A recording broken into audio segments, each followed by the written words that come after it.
Yes guys, with another episode of Beyond Daily, and as always I'd like to remind you, check out some of the interviews we've dropped on the channel. We've got a new one of Ashlyn Little and also the return of Corio. Guys, you want to watch that interview, it's a good one. Okay, let's go straight into the UK guys, and we're going to start with Gerald. This guy, mate, if you remember seeing some of the videos I did at the start of the year, I was saying I am sick and tired of not seeing Gerald hit his potential, hit that condition, and you know what? He took that, and 2025, he finally got the IFBB Pro card, which his physique deserves, because this guy is fire. He owned the amateur section, but now he's making his pro debut later this year, and I can't wait, because the guy's everything. The physique, the small waist, his posing is immaculate. So Gerald, I am so excited to see you in the pro ranks. Look, I'm not saying you're going to go on and win and qualify for Olympia straight away. I mean, I'd love that. But this is a guy I'm looking forward to watching in the future. I'm looking forward to see how he progresses, because he's got a spot-on physique. He's lived up to his potential, and now we get to see him in the pro ranks. Someone else I want to see in the pro ranks is this guy, is Samson. And Samson, I'm going to give you the same treatment I gave Gerald at the start of the year. I am sick and tired of not seeing you hit your full potential, because, mate, you've got it all. You have everything, the density, the shape, the symmetry, the muscle. We've seen it at other federations where you absolutely kill it. And you have killed your NPC. Let's not take that away. But you nail that condition. This guy is a threat for the IFBB Pro card. I don't care who he's next to, he's a threat. Talk about threats, this is one guy who is a major threat in the open division in bodybuilding, and that is Corio, who will be competing in, I believe, in a few weeks. I think it's 5.5 weeks, is it? I need to double check, but this guy has everything. Did you see that front lat spread? The previous video, this guy has it all, the shape, the symmetry, his condition is always on point. If you've not seen the pictures from last year's show, check it out and check the difference from then to now. He has everything. So Sam is definitely on my radar as one to watch to go for the IFBB Pro card. Talk about this weekend, we've got Marta, coached by Team LRF, Rob Whitfield, and I believe she will challenge for the Pro card this weekend. Another person who's also competed this weekend is Adrianne. Now, mother of Paige who won a pro card earlier this year in the natural wellness division. And Callum, her coach, has killed it so far this year. If you've not seen any pictures of Adrianne, check it out. She is absolutely peeled. That is her trademark. Trademark is the condition. You will not probably see a more conditioned competitor on stage than her. And if somebody is, I want to see that. I want to see who that is.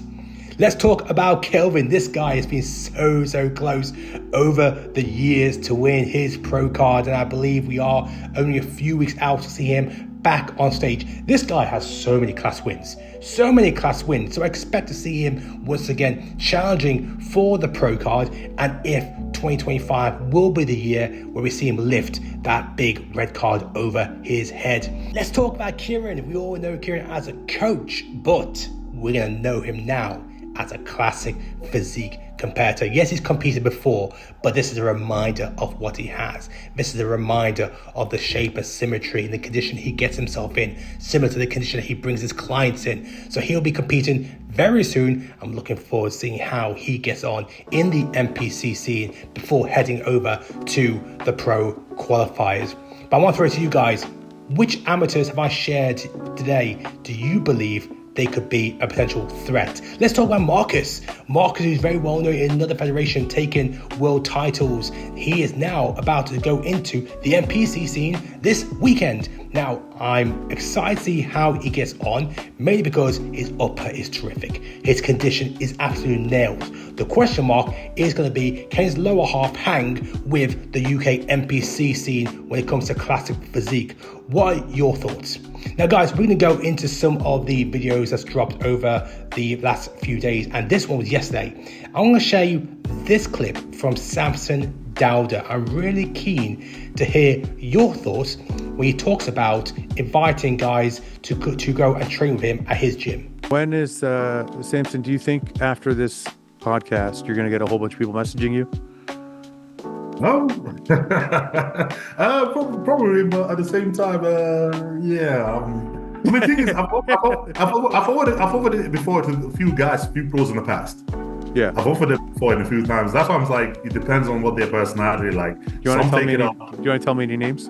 I don't want to. It's names that we all know. Put it this way, it's names that we all know, and I've offered them this, even like literally to the start of this year, all the way to a few weeks ago. I've offered them to them, and they didn't see enough to want to take it. And I was like, okay, fair enough. Oh, you know what? So, I forgot Andrea came too. How was that?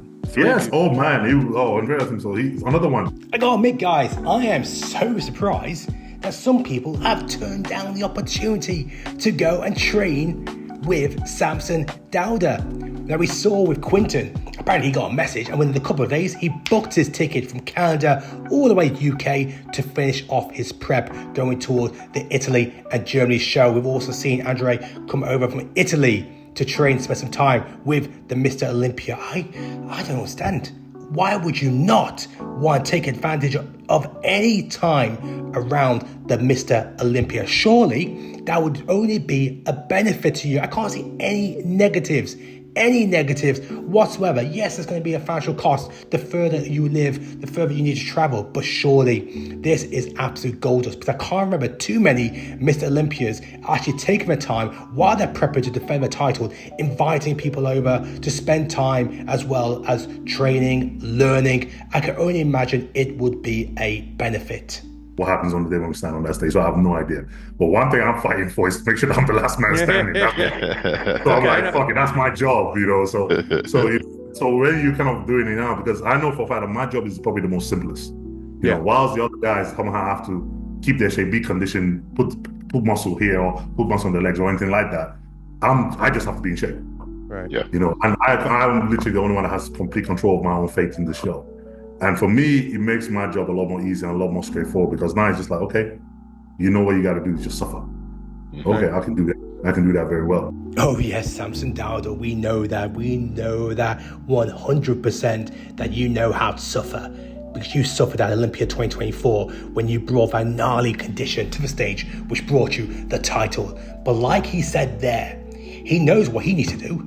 The pressure is on everybody else. The pressure is on everybody else to bring something special to topple the champion, because all he needs to do, in his words, is make sure he comes in shape. And when he talks about shape, he's not talking about adding muscle on his shoulders, on his chest, on his legs. It's about bringing that suffering condition, that hardcore, nasty condition where it doesn't make a difference what camera you're watching. You can see the condition pop off the screen. But here's my question. Is he actually 100% correct on that statement?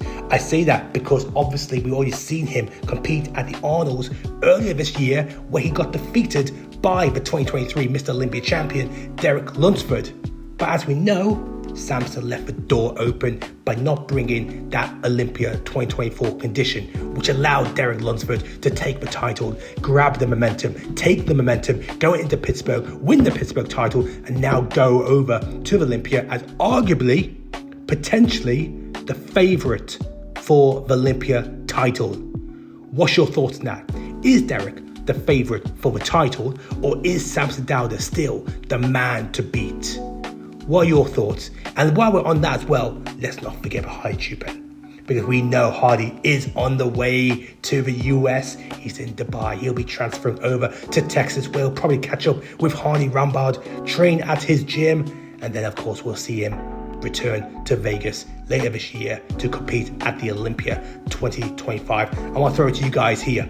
Give me your top 3 prediction. I want to hear it. What is your top 3?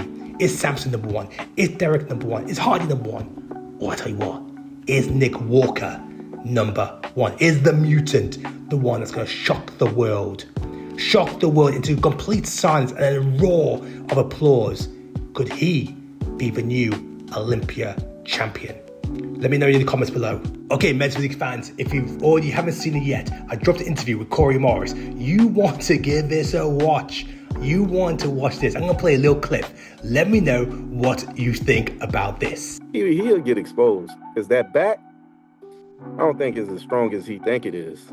and how you know how it looked, he couldn't have put that much on in this short amount of time. Couldn't have. And I've been seeing the check-ins. He ain't hiding from nobody. I ain't really that impressed. Like, I don't care about abs. Everybody got abs. Ooh, mamma mia. Was that a shot at Ali Bilal? Corey Morris saying that he's not impressed at all with Ali Bilal's back, that he does see it as the weakest back in that top 5, potentially top 6. So if you've not seen the full interview, do check it out. But Corey Morris is confident. He is very, very confident that he could pull off something that we have not seen in a long time. Because he's reminded everyone that he's the last one to beat Ryan Terry. That was at Pittsburgh. He also beat Ali Bilal that show as well. So he's beaten Ryan, he's beaten Ali Bilal, and that's given him the confidence to go into Olympia 2025. He's only just returned on socials only a few weeks ago after taking a few months off to focus on the opening his new gym. But now he's coming. He's coming for the men's physique title. That first to fifth what was it again? First is me, most definitely. Like, again, if I'm not saying I'm first, I need to go do something else. Let me go finish, get my gym ready. Second? I'll say probably like Ryan Terry. Third? Banks. Fourth? E-Man. Fifth? And then Brandon. Oh, I tell you what, there might be some people not happy about that top 5 prediction, but I tell you what, that is Corey Morris believing 100% in himself. He believes that if he brings the bubbly look that he's known for with the condition, that he can rip away the title from Ryan Terry. He's predicting himself to win the title.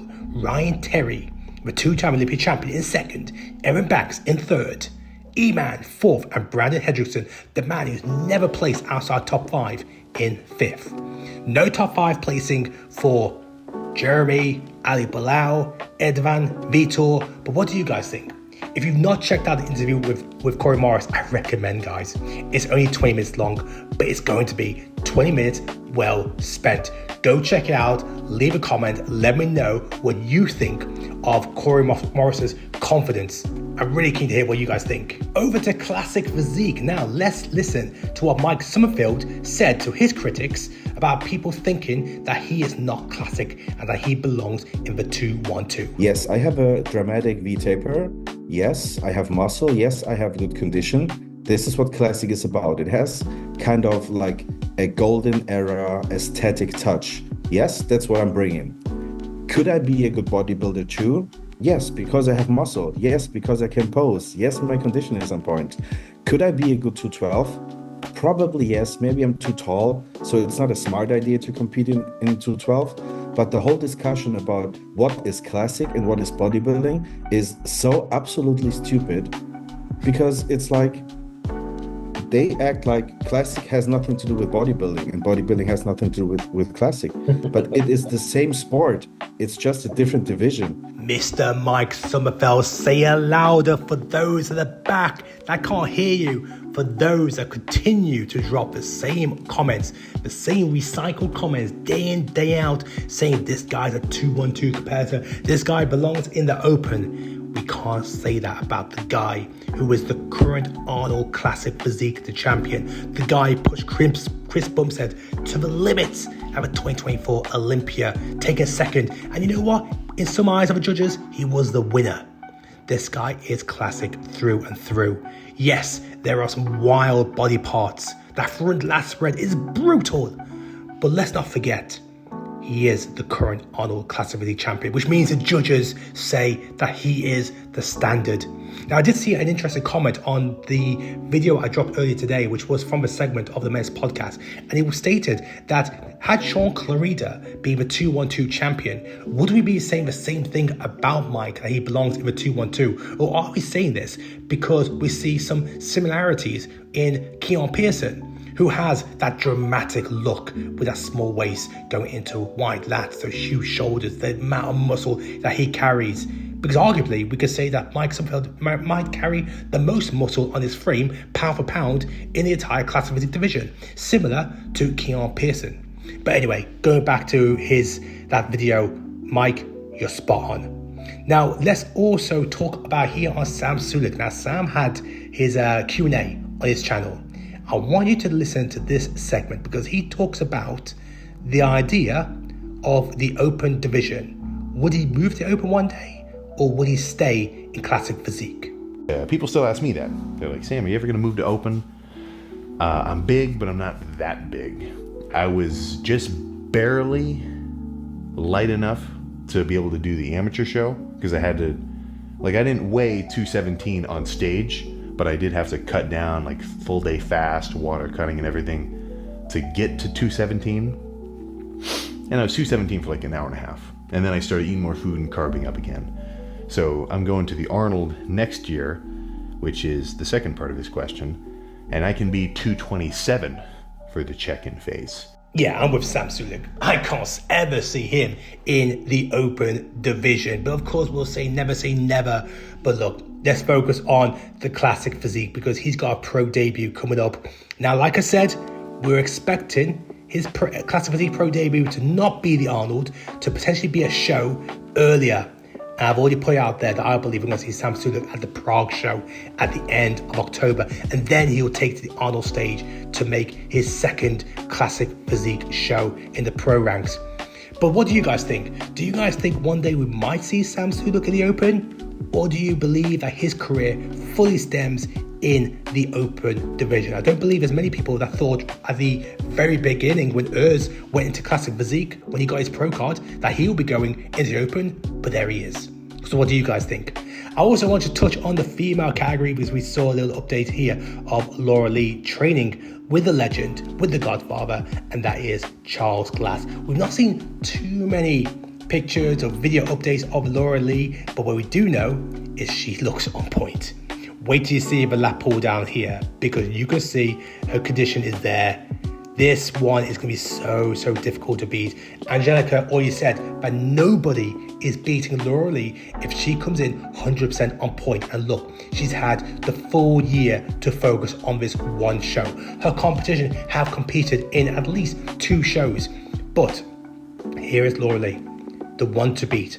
I believe we are looking at a 2-time Miss Bikini Olympia champion. It's going to take something very special to beat her. Finish on this last part with Ashlyn Little, who I had an interview with. Do check out the interview on the channel.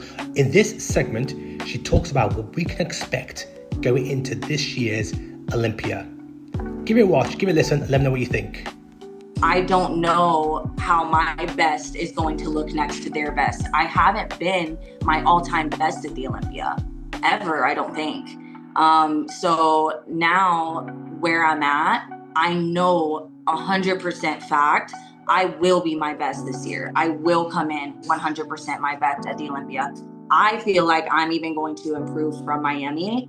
I tell you what, guys, Ashlyn, 100%.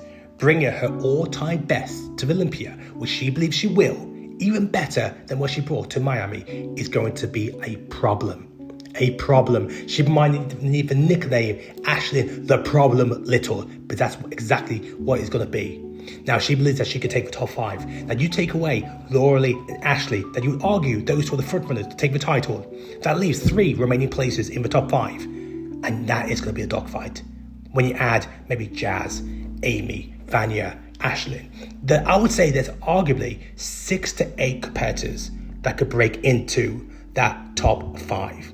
So let me ask you guys, 3rd to 5th place in bikini, who do you have in 3rd, 4th and 5th? Or even better, give me your top 5. Give me your top 5 in the comments below.